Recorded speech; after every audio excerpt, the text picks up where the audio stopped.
Chapitre 20. Les inconvénients de la création de bonnes habitudes. Les habitudes sont les fondations de la maîtrise. Aux échecs, ce n'est qu'après que les déplacements de base des pièces sont devenus automatiques qu'un joueur peut se concentrer sur le niveau suivant de la partie. Chaque bloc d'informations mémorisées amène l'espace mental vers une réflexion plus poussée. Cela s'applique à tout type d'initiative. Si vous maîtrisez parfaitement les mouvements simples, vous pouvez les exécuter sans y penser et vous êtes libre de porter attention aux détails du niveau suivant. Les habitudes sont ainsi la structure fondamentale de toute quête d'excellence. Toutefois, les avantages des habitudes ont un coût. Au début, chaque répétition développe fluidité, vitesse et compétence. Mais quand une habitude devient automatique, vous portez moins d'importance au retour. Vous tombez dans la répétition sans réflexion. Les erreurs apparaissent plus facilement. Lorsque vous pouvez faire une chose assez bien en pilote automatique, vous ne pensez plus à la meilleure façon de la faire. L'avantage des habitudes, c'est que nous pouvons faire des choses sans réfléchir. L'inconvénient des habitudes, c'est que vous vous habituez à faire les choses d'une certaine manière et que vous cessez de faire attention aux petites erreurs. Vous supposez que vous évoluez de manière positive parce que vous gagnez de l'expérience. En réalité, vous ne faites que renforcer vos habitudes actuelles et non les améliorer. En fait, des recherches ont révélé qu'une fois qu'une compétence a été maîtrisée, il y a généralement une légère baisse de performance au fil du temps. La plupart du temps, cette légère baisse des performances ne vous inquiète pas. Vous n'avez pas besoin d'un système pour améliorer continuellement la façon dont vous vous brossez les dents, lacez vos chaussures ou préparez votre tasse de thé du matin. Pour ces habitudes, assez bien est généralement suffisant. Moins vous dépensez d'énergie à faire des choix inutiles, plus vous pourrez la dépenser dans des tâches qui sont vraiment utiles. Néanmoins, si vous souhaitez optimiser votre potentiel et atteindre de hauts niveaux de performance, vous devez adopter une approche plus nuancée. Vous ne pouvez pas répéter les mêmes choses et vous attendre à devenir exceptionnel. Les habitudes sont nécessaires, mais pas suffisantes pour la maîtrise. Vous avez besoin d'appliquer une combinaison d'habitudes automatiques et d'exercices volontaires. Habitude plus exercice volontaire égale maîtrise. Pour devenir excellent dans un domaine, certaines compétences doivent devenir automatiques.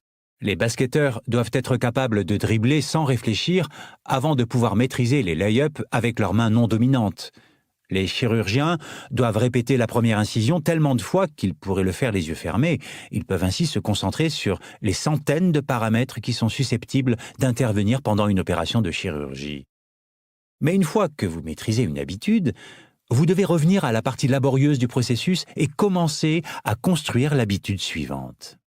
La maîtrise consiste à réduire votre objectif à un élément infime du succès, à le répéter jusqu'à ce que vous l'ayez intériorisé, puis à utiliser cette nouvelle habitude comme base pour avancer vers la prochaine limite de votre évolution.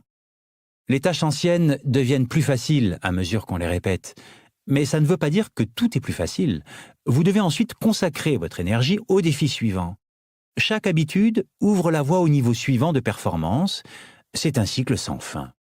Bien que les habitudes soient efficaces, vous avez besoin d'un moyen de rester conscient de votre performance au fil du temps, de sorte que vous puissiez continuer à vous améliorer. C'est précisément au moment où vous commencez à sentir que vous maîtrisez une compétence, juste au moment où les choses commencent à sembler automatiques et que vous êtes de plus en plus à l'aise, que vous devez éviter de tomber dans le piège du laisser-aller. La solution ? Mettez en place un système de réflexion et d'évaluation. Comment évaluer vos habitudes et faire des ajustements? En 1986, les Lakers de Los Angeles étaient l'une des équipes de basketball les plus talentueuses jamais constituées, mais on se souvient rarement d'elles sur ce point. L'équipe démarra la saison NBA 1985-1986 avec un score record époustouflant de 29-5. Après cette saison, et selon les dires de l'entraîneur principal Pat Riley, les experts disaient que nous pourrions être la meilleure équipe de l'histoire du basket. Étonnamment, les Lakers ont perdu pendant les séries éliminatoires de 1986 et ont connu une fin de saison désastreuse pendant les finales de la Western Conference. La soi-disant meilleure équipe de l'histoire du basketball n'a même pas joué pour le championnat de la NBA. Après ce coup dur, Riley était fatigué d'entendre parler du talent de ses joueurs et des promesses de son équipe. Il ne voulait pas voir des éclairs de génie suivis d'une baisse progressive des performances. Il voulait que les Lakers exploitent leur potentiel constamment. Pendant l'été 1986, il mit en place un programme qu'il appela le Career Best Effort, ou CBE. Quand un joueur intègre l'équipe des Lakers pour la première fois, explique Riley, nous suivons ses statistiques de basket jusqu'au lycée. J'appelle ça noter ses résultats.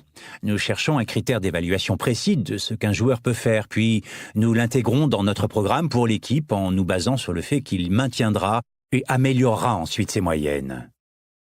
Après avoir déterminé le niveau de performance de base d'un joueur, Riley ajouta une étape clé. Il demanda à chaque joueur d'améliorer sa performance d'au moins 1% au cours de la saison. S'ils réussissaient, ils avaient alors appliqué un CBE, ou Career Best Effort, meilleur effort de carrière. Comme l'équipe de cyclisme britannique dont nous avons parlé au chapitre 1, les Lakers cherchèrent à obtenir des performances optimales en s'améliorant chaque jour un peu plus. Riley prit soin de préciser que le CBE ne concernait pas uniquement des points ou des statistiques, mais aussi que chaque joueur donne tout, spirituellement, mentalement et physiquement. Les joueurs gagnaient des points quand ils laissaient un adversaire courir vers eux, en sachant qu'il ferait une faute, en cherchant des balles perdues, en cherchant les rebonds, qu'il récupère le ballon ou non, en aidant un coéquipier lorsque le joueur qu'il marque l'a semé, et en accomplissant d'autres actes de héros de l'ombre. Par exemple, disons que Magic Johnson, le joueur vedette des Lakers de l'époque, totalise 11 points, 8 rebonds, 12 passes décisives, 2 interceptions et 5 turnovers dans une partie. Magic gagne également des points de mérite avec un acte de héros de l'ombre en plongeant sur un ballon perdu, plus 1. Enfin, il joue un total de 33 minutes dans ce match imaginaire. Les chiffres positifs, 11 plus 8 plus 12 plus 2 plus 1, donnent un total de 34. Ensuite, nous soustrayons les 5 turnovers, 34 moins 5, pour obtenir 29. Enfin, nous divisons 29 par 33 minutes jouées. Le chiffre CBE de Magic serait ici de 879. Ce chiffre était calculé pour l'ensemble des matchs d'un joueur. Il s'agissait du CBE moyen qu'un joueur avait été encouragé à améliorer de 1% au cours de la saison. Riley comparait le CBE du moment de chaque joueur à ses performances passées, mais également à celles d'autres joueurs de la Ligue. Comme Riley le disait, nous classons les membres de l'équipe en les comparant aux adversaires de la Ligue qui jouent à un poste ayant des caractéristiques similaires. La journaliste sportive Jackie McMullan avait même noté que chaque semaine, Riley mettait les meilleurs joueurs de la Ligue en caractère gras sur le tableau noir et les comparait avec les joueurs correspondant sur sa propre liste. Les joueurs sérieux et fiables obtenaient généralement un score supérieur à 600 points, tandis que les joueurs excellents obtenaient plus de 800 points. Magic Johnson, qui a fait 138 triples-doubles au cours de sa carrière, a souvent gagné plus de 1000 points. Les Lakers misaient également sur les progrès réalisés d'une année sur l'autre en faisant des comparaisons historiques des données du CBE. Riley avait déclaré ceci: « Nous avons comparé le mois de novembre 1986 au mois de novembre 1985 et avons montré aux joueurs si leur performance était meilleure ou moins bonne au même moment la saison dernière. Nous leur avons ensuite montré leur performance de décembre 1986 comparativement à celle du mois de novembre. » Les Lakers commencèrent à utiliser le système du CBE en octobre 1986. 8 mois plus tard, ils étaient champions de la NBA. L'année suivante, Pat Riley permit à son équipe de remporter un nouveau titre puisque les Lakers sont devenus la première équipe en 20 ans à remporter 2 championnats consécutifs de la NBA. Il déclara par la suite que maintenir un effort est la chose la plus importante pour toute entreprise. Pour réussir, il faut apprendre à bien faire les choses puis les faire de la même manière à chaque fois. Le programme CBE est un excellent exemple du pouvoir de la réflexion et de l'évaluation. Les Lakers étaient déjà talentueux, mais le CBE les aida à tirer le meilleur parti de leurs compétences et à faire en sorte que leurs habitudes s'améliorent au lieu de s'estomper. La réflexion et l'évaluation permettent d'améliorer à long terme toutes les habitudes, car elles vous permettent de prendre conscience de vos erreurs et vous aident à envisager des pistes d'amélioration. Sans réflexion, Nous pouvons toujours trouver de bonnes excuses et nous mentir à nous-mêmes. Nous ne disposons d'aucun processus permettant de déterminer si nos performances sont meilleures ou moins bonnes qu'hier. Les personnes les plus performantes, quel que soit leur domaine de prédilection, appliquent des processus simples de réflexion et d'évaluation. Le coureur kényan Eliud Kipchoge est l'un des plus grands marathoniens de tous les temps et un médaillé d'or olympique. Il prend toujours des notes après chaque pratique en passant en revue ses entraînements de la journée et cherche des éléments pouvant être améliorés. De même, la nageuse médaillée d'or, Cathy Ledecky, tient un journal de son état général sur une échelle de 1 à 10 et y insère des notes sur sa nutrition et son sommeil. Elle consigne également les temps des autres nageurs. À la fin de chaque semaine, son entraîneur passe en revue ses notes et ajoute ses propres réflexions. Cela ne s'applique pas qu'aux athlètes. Quand le comédien Chris Rock prépare un nouveau spectacle, il se produit des dizaines de fois dans de petites discothèques et teste des centaines de blagues. Il apporte un bloc-notes sur scène et note les passages qui passent bien et ceux qu'il doit modifier. Les quelques phrases accrocheuses qu'il conserve constitueront la structure de base de son nouveau spectacle. Je connais des dirigeants et des investisseurs qui tiennent un journal de décision dans lequel ils notent les principales décisions qu'ils prennent chaque semaine, la raison pour laquelle ils les ont prises et ce qu'ils attendent du résultat. Ils évaluent leurs choix à la fin de chaque mois ou de chaque année pour voir s'ils ont eu raison et où ils ont fait fausse route. L'amélioration ne consiste pas seulement à apprendre des habitudes, il faut également les peaufiner. La réflexion et l'évaluation vous permettent de consacrer votre temps aux choses utiles et d'apporter des corrections en cours de route chaque fois que cela est nécessaire, comme Pat Riley qui ajuste l'effort de ses joueurs chaque soir. Si une habitude devient inefficace, on a tendance à vouloir l'abandonner. J'utilise 2 modes principaux de réflexion et d'évaluation. Chaque mois de décembre, je réalise un bilan annuel dans lequel je pose des réflexions sur l'année qui vient de s'écouler. Je note mes habitudes de l'année en comptant le nombre d'articles que j'ai publiés, le nombre de séances d'entraînement que j'ai effectuées, le nombre de nouveaux lieux visités, etc. Puis, je réfléchis à ma progression ou absence de progression en répondant à 3 questions. Que s'est-il bien passé cette année? Qu'est-ce qui n'a pas si bien fonctionné cette année? Qu'ai-je appris? 6 mois plus tard, lorsque l'été arrive, je rédige un rapport d'intégrité. Comme tout le monde, je fais beaucoup d'erreurs. Mon rapport d'intégrité m'aide à comprendre les erreurs que j'ai commises et me motive à revenir vers le cap que je me suis fixé. Je l'utilise comme un outil qui m'aide à revoir mes valeurs fondamentales et à déterminer si j'ai mis en application ces valeurs. C'est à ce moment-là que je réfléchis à mon identité et à la manière dont je peux travailler pour devenir le type de personne que je souhaite devenir. Mon rapport d'intégrité annuel répond à 3 questions. 1. Quelles sont les valeurs fondamentales qui animent ma vie personnelle et mon travail? 2. Comment j'applique la valeur d'intégrité à ma vie personnelle et à mon travail en ce moment? 3. Comment puis-je m'améliorer à l'avenir? Ces 2 rapports ne prennent pas beaucoup de temps, juste quelques heures par an, mais ce sont des moments essentiels d'amélioration et de mise au point. Ils permettent d'éviter le laisser-aller quand je ne prête pas attention à ce que je fais. Ils me rappellent chaque année de revenir sur l'identité souhaitée et me permettent de réfléchir à la manière dont mes habitudes m'aident à devenir le type de personne auquel j'aspire. Ils indiquent à quel moment je devrais améliorer mes habitudes et relever de nouveaux défis, à quel moment je devrais faire marche arrière et me concentrer sur les fondamentaux. La réflexion peut également apporter une certaine perspective. Les habitudes quotidiennes sont efficaces de par leur conception, mais s'inquiéter de chaque choix que l'on fait quotidiennement revient à nous regarder dans le miroir de trop près. Vous finissez par détecter chaque imperfection et ignorer votre image globale. À l'inverse, ne jamais revoir ses habitudes, c'est comme ne jamais se regarder dans le miroir. Vous ne connaissez pas les imperfections faciles à effacer, une tache sur votre chemise, un peu de nourriture dans les dents. Une réflexion et une évaluation régulières, c'est comme vous regarder dans le miroir, mais à une distance suffisante. Vous pouvez voir les changements importants que vous devriez apporter sans perdre de vue votre image globale. Dans la nature, cela revient à voir toute la chaîne de montagnes sans être obsédé par chaque sommet et chaque vallée. Finalement, le processus de réflexion et d'évaluation est le moment idéal pour revenir sur l'un des aspects les plus importants du changement de comportement, l'identité. Comment en finir avec les croyances qui vous bloquent? Au début, il est essentiel de répéter une habitude pour définir l'identité que vous souhaitez adopter. Mais si vous adoptez cette nouvelle identité, vos croyances peuvent vous empêcher de passer au niveau supérieur de développement.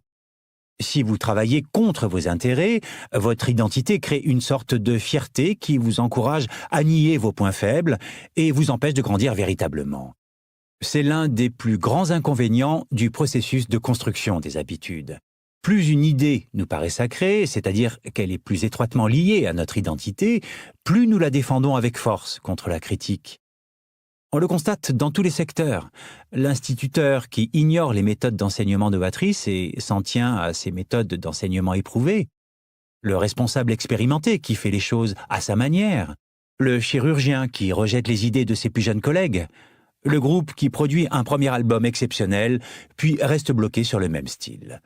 Plus nous nous attachons à une identité, plus il devient difficile de s'en détacher et d'évoluer. Une solution consiste à éviter de faire de chaque aspect de votre identité une partie importante de votre personnalité. Selon les mots de l'investisseur Paul Graham, limitez la taille et donc l'influence de votre identité. Plus vous laissez une conviction vous définir, moins vous êtes capable de vous adapter lorsque la vie vous place devant une difficulté. Si vous faites tout pour devenir dirigeant ou associé d'une entreprise ou pour être le meilleur dans un quelconque domaine, et si vous perdez ce statut par la suite, cela risque de vous détruire. Si vous êtes végane et développez un problème de santé qui vous oblige à modifier votre régime alimentaire, vous aurez une crise d'identité à gérer. Quand on s'accroche trop à une identité, on devient fragile. Si l'on perd cette chose, on se perd soi-même. Pendant presque toute ma jeunesse, être un athlète était un élément important de mon identité. Quand j'ai arrêté le baseball, j'ai eu du mal à me retrouver. Quand vous passez toute votre vie à vous définir par rapport à un élément qui disparaît, vous n'avez plus rien qui vous permette de vous identifier. Les anciens combattants et les anciens entrepreneurs ressentent ce vide.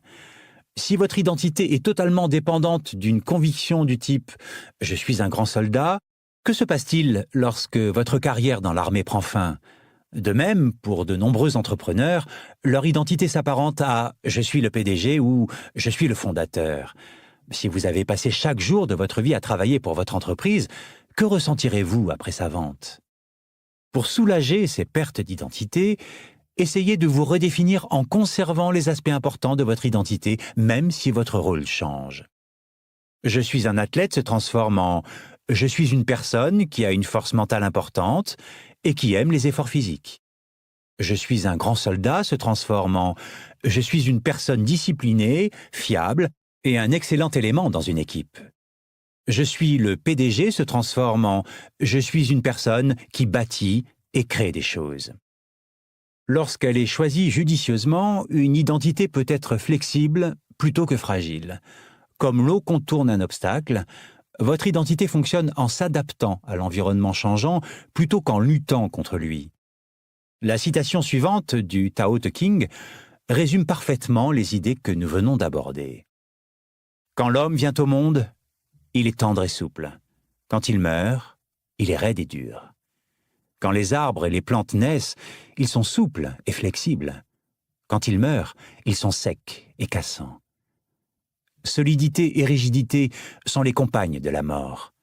Souplesse et fluidité sont les compagnes de la vie. Ce qui est raide et dur rompt, ce qui est tendre et souple triomphe. Lao Tzu.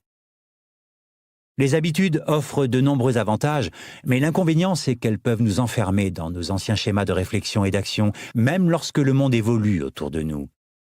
Tout est éphémère.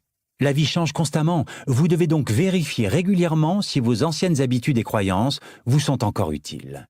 Le manque de conscience de soi est un poison. Le processus de réflexion et d'évaluation en est l'antidote. Résumé du chapitre. L'avantage des habitudes, c'est qu'elles nous permettent de faire des choses sans réfléchir. L'inconvénient, c'est que nous cessons de prêter attention aux petites erreurs. Habitude plus exercice volontaire égale maîtrise. Le processus de réflexion et d'évaluation vous permet de rester conscient de votre performance au fil du temps. Plus nous nous attachons à une identité, plus il est difficile de s'en détacher.